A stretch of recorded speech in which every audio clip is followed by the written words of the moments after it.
Selamat pagi semua, nama saya Muhammad Jason dari kelas 2 LB. Nah, ini saya akan jelaskan tentang analisis data dan dampak sosial informatika.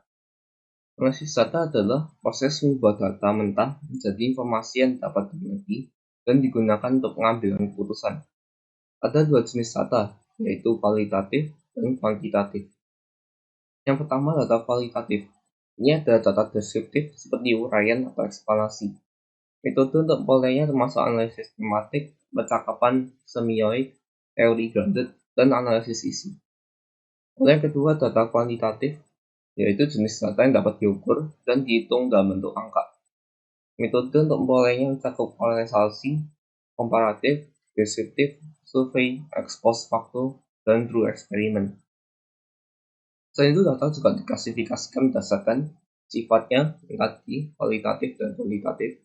Lalu ada skala pengukuran, yaitu nominal, ordinal, interval, dan rasio. Lalu berdasarkan sumbernya, ada primer, langsung dari objek penelitian, dan sekunder, tidak langsung dari objek. Lalu dari bentuk dan penyimpanannya, berupa analog atau gelombang kontinu, dan digital, atau dalam format pulsa listrik dan nilai 0 dan 1. Setiap jenis data memiliki karakteristiknya sendiri dan dapat digunakan untuk tujuan analisis yang berbeda. Misalnya data kualitatif lebih cocok untuk mendapatkan pemahaman mendalam tentang aspek non-angka. Sedangkan data kuantitatif contoh untuk analisis statistik dan pengukuran numerik. Metode analisis data dapat dibagi jadi 5 tipe, antara lain. Yang pertama, analisis deskriptif, menggunakan grafik, laporan, dan angka untuk menggambarkan kinerja bisnis atau proses kerja. Ini membantu dalam menetapkan kebijakan selanjutnya dan memberikan gambar visual yang jelas. Lalu ada analisis diagnostik, menjelaskan sebab akibat dari suatu peristiwa digunakan dalam mendeteksi gejala penyakit, perusahaan perangkat, salah program, atau serangan cyber. Lalu yang ketiga ada analisis prediktif, menggunakan data historis untuk prediksi pola atau kondisi masa depan. Misalnya mengidentifikasi gejala COVID-19 berdasarkan gejala sebelumnya. Dan yang keempat ada analisis preskriptif, periksa pola dan tren yang dalam data untuk memberikan rekomendasi atau rujukan. Umpamanya meningkatkan jumlah pasien sama pandemi akan menjadi dasar untuk meningkatkan stok obat dan sumber daya rumah sakit. Lalu yang kelima ada analisis inferensial, menggunakan statistik untuk membuat kesimpulan umum berdasarkan data sampel dengan menggunakan rumus dan metode statistik tertentu untuk generalisasi hasil dari sampel ke populasi. Setiap metode memiliki tujuan dan pendekatan analisis yang berbeda, memberikan wawasan yang berharga untuk mengambil keputusan dan pemahaman yang lebih baik terhadap data yang ada. Analisis data statistik melalui 6 tahapan yang berbeda. Yang pertama, mengubah informasi seperti memilih objek penelitian, menentukan sampel, dan mengumpulkan data yang diperlukan.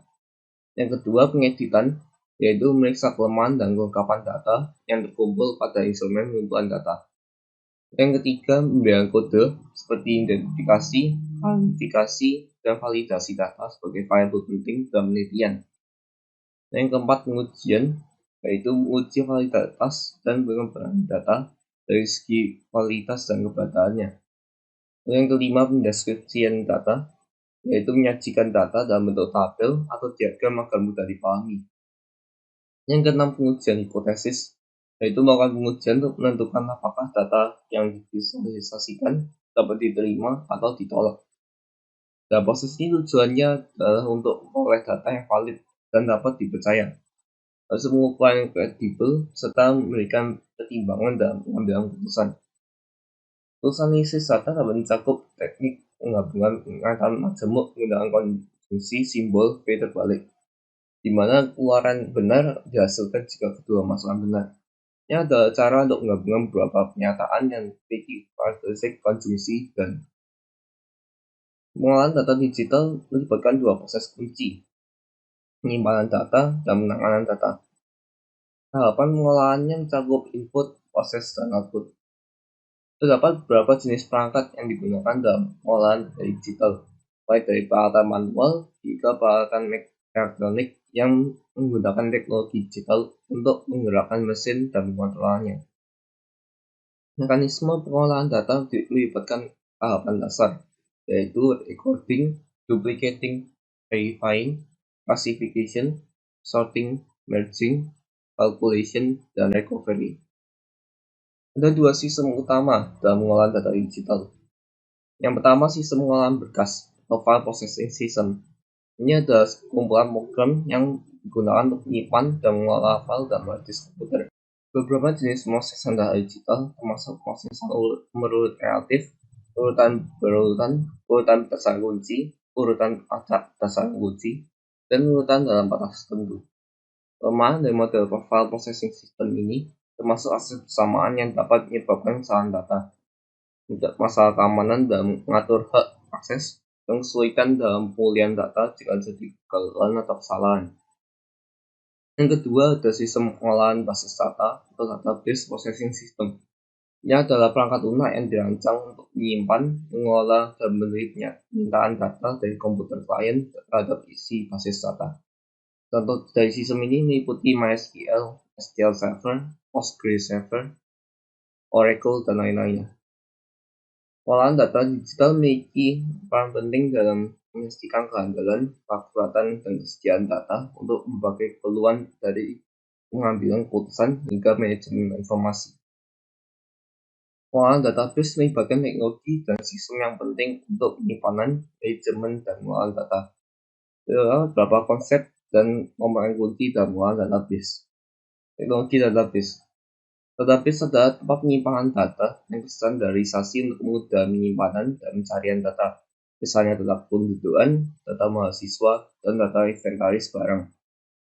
Peran sistem database meliputi akurasi data, kesediaan ruang penyimpanan, kecepatan akses data, keamanan data, kelengkapan data, dan kemampuan berbagi data. Lalu sistem manajemen basis data atau disebut sebagai DBMS. DBMS ini adalah aplikasi yang mengelola, mengatur, dan manajemen database. Komponen fungsional DBMS meliputi File Manager, Database Manager, Query Processor, DBML Recompiler, dan DTL Compiler. Lalu SQL atau Structured Query Language adalah bahasa yang digunakan untuk mengolah database. Dibagi dalam DTL untuk mendefinisikan struktur data dan DBM untuk manipulasi data. Jenis pengguna dan interaksi dalam database dibagi menjadi 4. Yang pertama, end user, yaitu pengguna yang berinteraksi dengan aplikasi untuk mengakses dan manipulasi database. Yang kedua, specialized user, pengguna khusus untuk keperluan tertentu seperti pengolahan citra satelit. Lalu yang ketiga, casual user, yaitu pengguna yang dapat mengakses dan mengoperasikan database menggunakan query.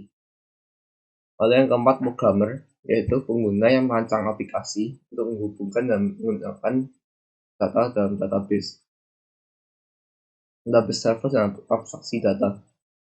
Database server adalah mesin yang terinstall dengan aplikasi database dan melayani data pada klien. Abstraksi data memiliki 3 level, diantaranya fisik, mengampilkan struktur fisik data, lalu konseptual, mendeskripsikan relasi logis antar data, dan view, interaksi antar user dan server dalam pengolahan database.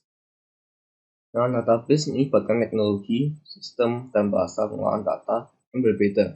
Dengan pengguna untuk menyimpan, mengolah, dan mengakses data dengan cara yang sesuai dengan kebutuhan mereka. Isi data digital. File data digital, jenis filenya antara lain teks dan binary, dengan ukuran file teks yang lebih besar. Lalu verifikasi keaslian file bisa melalui MD5 sum atau algoritma hash dan magic number, penanda awal konten file. Lalu keamanan data. Keamanan data fokus pada mencegah serangan intruder dan mengatur akses. Kebijakan keamanan bisa melalui analisis ancaman, kebijakan, dan mekanisme keamanan. Jenis kebijakan keamanan antara lain fisik, jaringan, akun, dan sistem file. Lalu yang disebut data, proses enkripsi, yaitu modifikasi data agar tidak mudah terbaca. Teknik enkripsinya mulai dari cipher hingga teknik modern dengan public dan private key. Lalu kejahatan cyber atau cybercrime, serangannya bisa melalui backdoor, trojan horse, DOS, ransomware, dan lain-lainnya. Tujuannya antara lain untuk menemukan celah keamanan dan layanan server. Keamanan data melibatkan verifikasi kebijakan dan enkripsi dan penanganan berbagai serangan siber yang digunakan oleh para penyerang untuk mengidentifikasi dan memanfaatkan celah keamanan pada sistem. Perkembangan teknologi komputer. Perkembangan teknologi komputer awalnya mulai dari mesin kalkulator, kemudian berkembang jadi alat pemodel Bayesian, ringkas, dan multifungsi. Proses pengembangan komputer mencakup QR code dan tahap-tahap evolusinya. Kekeluargaan digital. Komunikasi digital memungkinkan interaksi tanpa batasan, waktu, dan jarak. Model komunikasi dibagi jadi langsung, melalui media digital, dan tidak langsung. Konsep warga digital yang menggunakan norma, etika, dan berbagai dampaknya.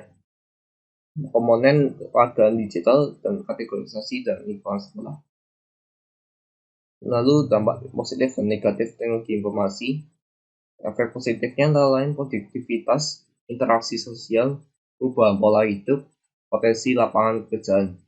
Sementara ancamannya terdiri dari radiasi elektromagnetik, kejahatan siber, cyberbullying, dan penipuan. Lalu langkah preventifnya bisa dari bidang informasi, teknologi informasi, hingga perbaikan kualitas sumber daya manusia. Etika dalam komunikasi digital menghindari konten yang memicu pemusuhan dan memahami UU ITE. Lalu lisensi kreatif digital menggunakan model lisensi Creative Commons yang mengatur hak cipta dalam unggahan dan unduhan digital. Lalu hak kekayaan intelektual atau hak HKI terkait jalan manusia dibagi jadi tiga, antara lain IP, EQ, dan SQ. Kekayaan intelektual terkait aktivitas manusia dalam berbagai bidang.